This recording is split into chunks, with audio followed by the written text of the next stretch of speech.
Општина Илинден континуирано се труди да го урбанизира и уреди јавниот простор во сите населени места. На тој начин се обезбедуваат модерно уредени урбани катчиња каде граѓаните можат да го поминуваат слободното време.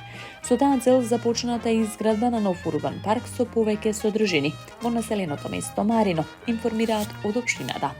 Овој урбан парк ќе се наоѓа на потегот помеѓу улиците 531, 532 и 534.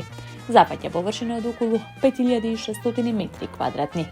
Во склоп на паркот, освен неопходното партнерно уредување, предвидено е поставување на улично осветлување, чешми, клупи, корпи за отпадоци, паркинг место, пешачки патеки и сервисна улица.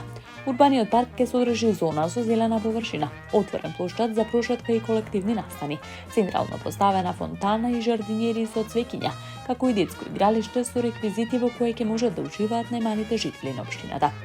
Увид во почетните фази на градбата изврши градоначалникот на општината Илинден Александар Ѓорѓиевски, кој истакна дека урбанизацијата и просторното уредување се од особена важност за жителите на Илинден, да можат своето слободно време да го поминуваат во квалитетен, модерен и урбан простор за одмор и прошетка.